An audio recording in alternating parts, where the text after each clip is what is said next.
Hi and welcome to my 12-week pregnancy update. Sorry for the lighting. I'm trying to get as much light as I can, but that light over there doesn't work, and I just got the spotlight on me. So I have a lot to update you on. So when I was 11 weeks, I went to follow up with my MFM, and he did another ultrasound to look at the neurotube, I think, or nuchal something. I forget what it's called. NT scan.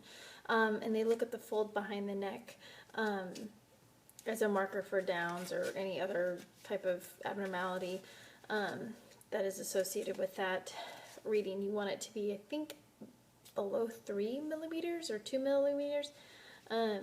So these are my pictures, and this is what they're measuring, and they got it to about, it was like 1, and it was really exciting to see the baby. The baby was, let me try to do this 4D thing. It was really kind of weird. But I was measuring like 1 day ahead or something with this when I was 11 weeks, and the baby was pretty still, and then the baby like moved and turned on its side like right towards the end, so that was kind of neat. So went back and talked with the doctor, and he kind of asked me if I was taking Lovenox, and I said no. I said I did fill the prescription, but I just haven't decided to take it yet. And so when I was talking to him, he was brought up again about my anti-D antibodies related to my Rh factor. And he said, I want you to have Kayleen, your midwife, to have you tested for that soon to see if it's in your system, because if it's still in your system, then you are likely sensitized from this pregnancy and will need to have more monitoring, of course. And I really was like, okay. So that was about that appointment. So I followed up with my midwife, Kayleen, the next day, and it was really exciting just to kind of go through everything with her and, just sit back and talk for an hour and go over stuff. So it was really nice. And I had I kind of laid down all the updates with everything with that doctor, and I updated her on what I received from Dr. Berger. I talked about this in my other videos. I'll kind of segue back over there. I followed up with Dr. Berger, who specializes in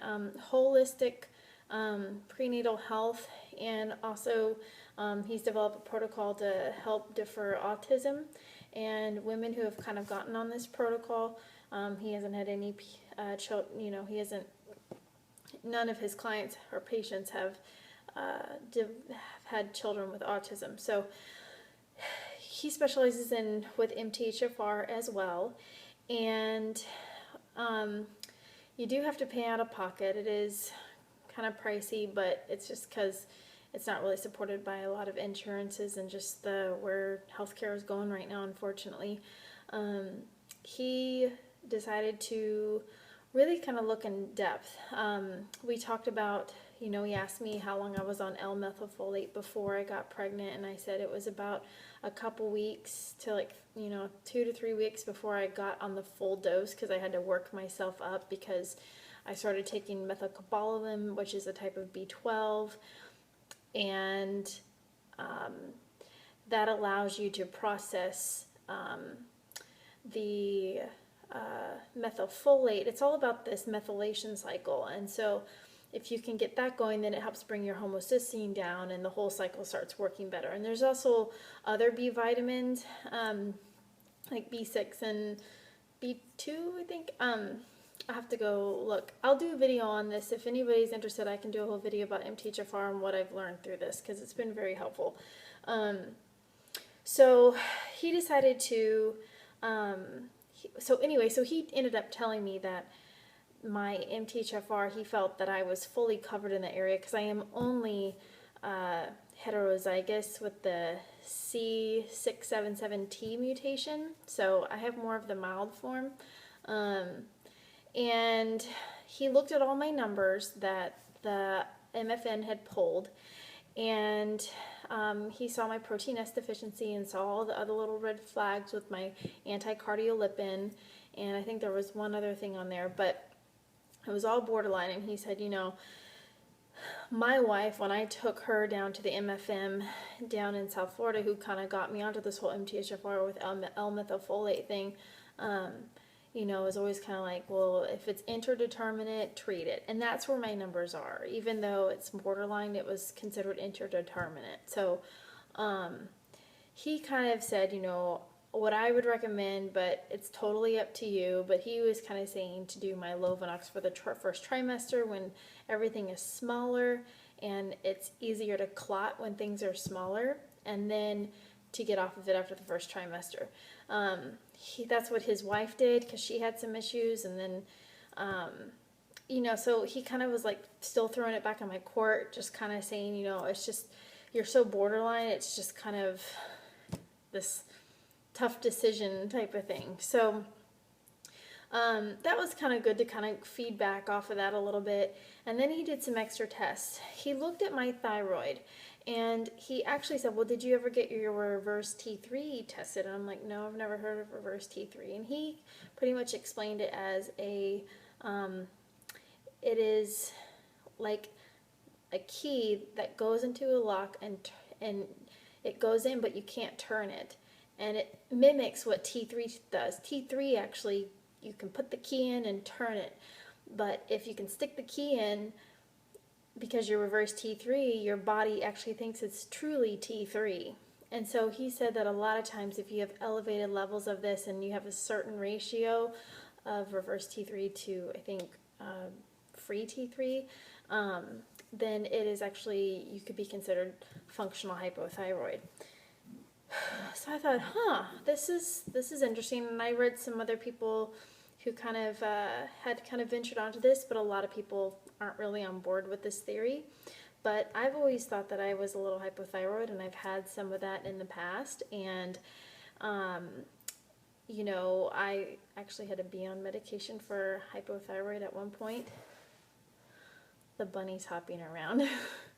And so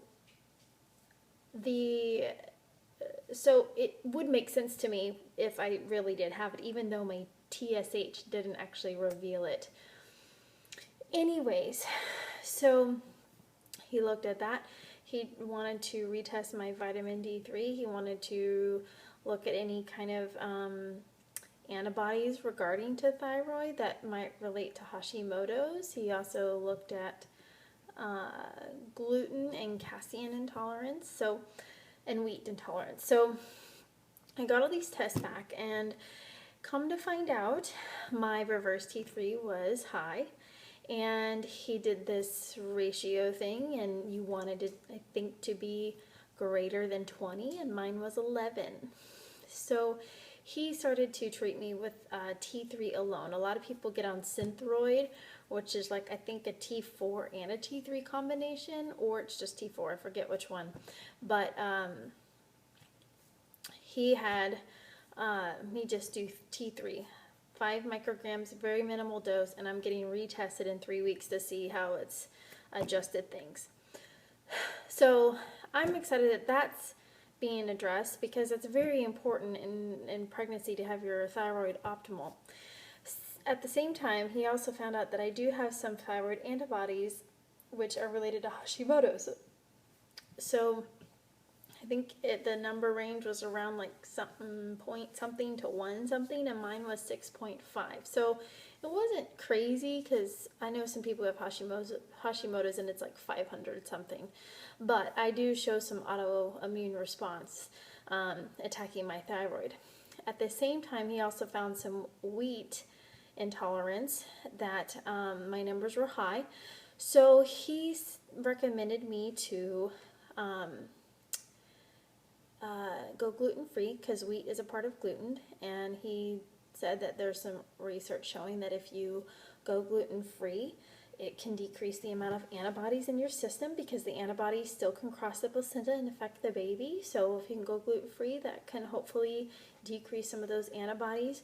And then he said, but once you have the baby and you're breastfeeding, the antibodies don't cross the breast milk, so I could technically go back on gluten. So it's a lot. So it feels really good to kind of, you know, have these extra opinions, and it really meant a lot to me that, you know, that somebody's willing to kind of go there. Of course, I have to kind of pay for that, but, you know, it's worth it to me, and now I know, and it's always just going to be something to kind of monitor. And it's exciting now because now he's kind of monitoring some stuff during my pregnancy as well. And so I decided, when I went back to Kayleen, I told her everything, and she was completely on board, and she was, you know, kind of encouraging me not to do Lovenox, which is where I kind of was, and we've decided after everything, and I mean, if you think first trimester, first 12, 13 weeks, I mean, I was like right there when I was seeing them, and I'm kind of like, I don't feel like it's necessary to be on Lovenox for 1 to 2 weeks. So I decided to stay on baby aspirin. I'm going to stay on that for the duration of my pregnancy. She retested for my progesterone to kind of see where I am on that. And I'm no longer taking my progesterone. And I just got a call from her yesterday. This is really exciting news. This is just so relieving. But she told me that my anti-D antibodies are negative. So it was the RhoGAM shot this whole entire time. She was completely correct. I am so thrilled. I do not have to worry about that. My energy has started to come up more, and I don't know if it's from taking the thyroid medication or if it's just this time in pregnancy, but I've definitely been feeling better. I still have nausea. I'm having a very difficult time right now taking my prenatals. I can tolerate all the other pills, but I can't tolerate my prenatals, the 8 pills. So I'm going to try to seek out to see if there's other options right now, because even just the smell of it or the thought of it, I will gag. And I've almost thrown up just thinking about it. Like, it's that bad. So my nausea is more under control, but it can still just rev up my gag reflex like crazy if I think about things too much. So it's all up in here. I have not thrown up once. So that's really good. I know this is a long update, but I kind of wanted to get everything in there. I also wanted to say one more thing regarding my MTHFR. My MFM told me that he did not think that my miscarriages were related to it. He said out of the 15 years he's done this, he feels like it's only really a factor after 8 weeks, which I thought that was very interesting. So I haven't mentioned that in all my videos, but that gave me a lot of comfort to know that the, you know, that it was probably something else. Yeah, so I am not following up for another 2-3 weeks, 3 weeks I believe. So I may update sometime between then or after those appointments. So I'm hoping to discontinue my MFM relationship for this pregnancy probably after my 20-week scan. I feel like my midwife can really take the reins on everything else. You know, I think he's going to still really try to push me to do Lovenox. He was like, well, we'll talk next time because we'll take you off baby aspirin and we'll talk about injections. So I think he's going to really try to push it. I really don't want to go through that conversation with him, but I decided not to do the genetic blood testing. It's just not, I don't feel like it's beneficial for me to know right now. I kind of just like enjoying my pregnancy, and I just don't think I would handle it well if I knew that information based on chances and then it being like a false positive. I don't mind having, you know, knowledge through an ultrasound, but I just don't really want to go through all that extra genetic stuff right now. So I'll show you my belly and then we'll be done. So it's definitely starting to pop out now, a lot more.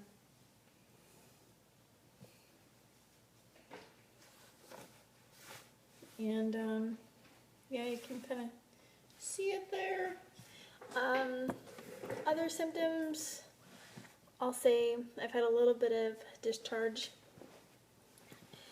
on my nipple. It's been kind of crusty, and I was like, are you serious already? We're going there? They definitely have been fuller. They have been super tender ever since about 8 weeks, and yeah, so I'm always so all over the place in these videos because I just don't edit and cut them, so I just kind of throw it all out there. So anyways, I will talk to you ladies later. Have a wonderful, wonderful week. Go Royals! Bye.